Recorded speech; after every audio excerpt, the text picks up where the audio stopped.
Virtual কোর্টের আসলে কোনো যৌক্তিকতা নাই। আপনি দেখেন পুরো ঢাকায় আর তেলের সংকট নাই। এর আগে আমরা হিসাব দিয়েও বলেছিলাম ভার্চুয়াল কোর্ট করলেও না তেল সাশ্রয় হয় না জ্বালানি সাশ্রয় হয়। নিউজ না থাকলেই, প্রকৃত তথ্য সাংবাদিক বন্ধুরা না দিতে পারলেই গুজবের ডালপালা ছড়াবে, যা বিচার বিভাগ, গণতন্ত্র, আইনের শাসনের পরিপন্থী। দেশে কোনো জরুরি অবস্থা নাই, দেশে জ্বালানি সংকট নাই। যে আইনকে ওনারা রিলাই করেছে সেই আইন বানিয়েছিল আনিসুল হকরা এবং সাবেক প্রধান বিচারপতি সৈয়দ মাহমুদ হোসেন, যারা অ্যাক্সেস টু জাস্টিস ডিনাই করত, যারা চাইতো না যে বিচার বিভাগে মানুষ ন্যায় বিচারের জন্য আসুক। গণতন্ত্রের স্বার্থে, আইনের শাসনের স্বার্থে সাংবাদিকদের কোর্টে প্রবেশাধিকার দিতে হবে। হাইকোর্ট এবং আপিল বিভাগে আমরা পরিষ্কার বলেছি। আরেকটি ছিল এক্সিস্টিং যে কজ লিস্ট, সেটাকে ছোট করেছিল, আমরা ব্রড লিস্ট বলেছি। ওই দাবিটুকু প্রধান বিচারপতি মেনে নিয়েছেন, এই জন্য কিছুটা মেনে নিয়েছেন। এই জন্য মাননীয় প্রধান বিচারপতিকে আইনজীবীদের পক্ষ থেকে সম্মান, অভিনন্দন এবং তার এই কাজের জন্য আমরা তার কাছে গভীরভাবে কৃতজ্ঞ।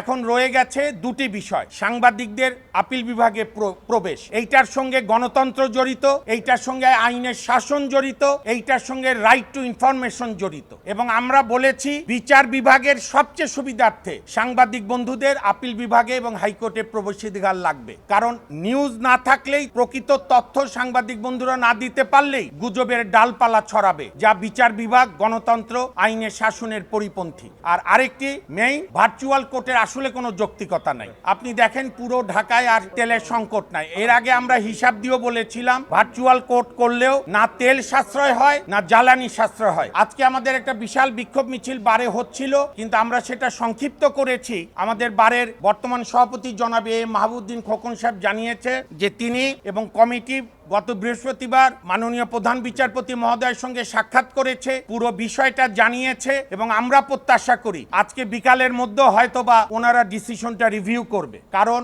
সমস্ত বিচার প্রার্থী, জনগণ, আইনজীবী সবাই বুঝতে পারছে দেশে কোনো জরুরি অবস্থা নাই, দেশে জ্বালানি সংকট নাই, বরং একটা প্রচার হচ্ছে এগুলোর মধ্য দিয়ে যারা লুকিয়ে আছে, যারা বারের বিরুদ্ধে অবস্থান নিয়েছিল তাদেরকে ওকালতি করার সুযোগ দেওয়া কিনা। আরেকটা বিষয় হচ্ছে যে আইনকে ওনারা রিলাই করেছে সেই আইন বানিয়েছিল আনিসুল হকরা এবং সাবেক প্রধান বিচারপতি সৈয়দ মাহমুদ হোসেন, যারা অ্যাক্সেস টু জাস্টিস ডিনাই করত, যারা চাইতো না যে বিচার বিভাগে মানুষ ন্যায় বিচার জন্য আসুক। আর বর্তমান আপিল বিভাগ কিন্তু ঐতিহাসিক আপিল বিভাগ। 5 আগস্টের রক্তস্নাত আন্দোলনে জনগণের সার্বভৌম ইচ্ছার উপর ভিত্তি করে এই আপিল বিভাগ গঠিত, ছাত্র জনতার রক্তের উপরে। কাজে আমরা বিশ্বাস করি ওনারা রিভিউ করবেন। যদি কালকে অনলাইন কোর্ট আবারও রাখে, আমরা কালকে দুপুর 1টা থেকে সমস্ত বারে সাক্ষ্য সংগ্রহ করব।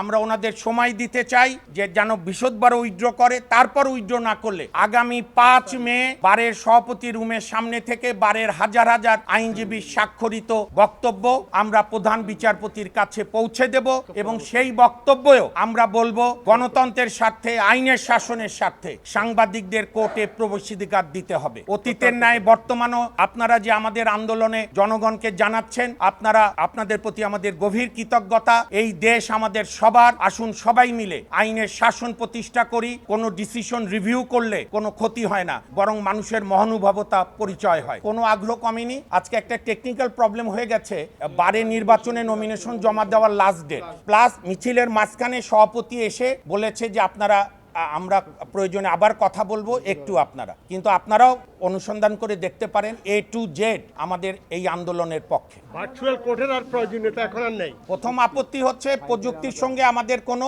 বিরোধ নেই, কিন্তু আদালতের কার্যক্রম এমন একটা বিষয় এবং ওই 2 দিন বুধ বৃহস্পতিবার হয় ফাইনাল হিয়ারিং এর সময় জজ সাহেবরাও আপনার ফিল করে না, কমফোর্ট ফিল করে না এবং এর কোনো প্রয়োজন নেই।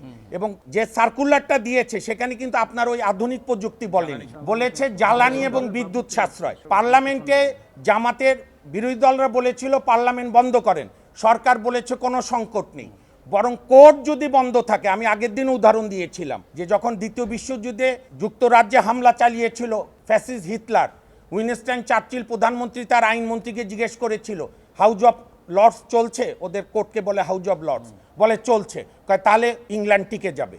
সুতরাং বিচার বিভাগকে সংকুচিত করা এটা কোনো অর্থেই কাম্য না। বরং সরকারকে বিপদগ্রস্ত করা। সাংবাদিকদের কোর্টে প্রবেশাধিকার বিচার বিভাগের স্বার্থে, আর ভার্চুয়াল কোর্ট অবিলম্বে বন্ধ। পরবর্তী কর্মসূচি আমরা কালকে যদি অনলাইন চলে তাহলে আমরা স্বাক্ষর সংগ্রহ শুরু করে হাজার হাজার আইনজীবী স্বাক্ষরে প্রধান বিচারপতির কাছে 5ই মে দুপুর 1:15টায় প্রেসিডেন্ট রুমের সামনে থেকে করে আমরা জমা দেব। আর আগামীকাল যদি অনলাইন চলে দুপুর 1টা থেকে আমরা স্বাক্ষর সংগ্রহ শুরু করব। ঠিক আছে, প্রথম সপ্তাহ হয়েছে না? প্রথম সপ্তাহ গেছে, আমরা বিশ্বাস করি এটা রিভিউ করতেই পারে, পরীক্ষামূলক তারা দেখেছেন। এখানে আমরা সবাই একটা পরিবার, বিচারক, আইনজীবী, বিচারপ্রার্থী, জনগণ, সাংবাদিকরা, এবং তথ্য প্রমাণ এসেছে ভার্চুয়ালে 70% ডিসপোজাল কমে গেছে। ভার্চুয়াল না অ্যাকচুয়াল, ভার্চুয়াল না অ্যাকচুয়াল, আইনজীবী জনতা। আমরা অনুরোধ করেছি প্রয়োজনে আগামীকাল আবার যান, এবং বারের সভাপতিও বলেছে, আমরা গভীরভাবে এটা বলেছি, আমরা প্রধান বিচারপতিকে বলেছি এটা আপনাদের সিদ্ধান্ত রিভিউ করেন, এবং আমরা বিশ্বাস করি উনি দেয়াল লিখন পড়বেন বারের A to Z বিচারপ্রার্থী। এবং গতকালও পার্লামেন্টে মন্ত্রীরা বলেছেন দেশে কোনো সংকট নেই, তাহলে কেন বিচার বিভাগকে সংকুচিত করা হবে? সবাইকে ধন্যবাদ। ভোট হবে ফিজিক্যাল।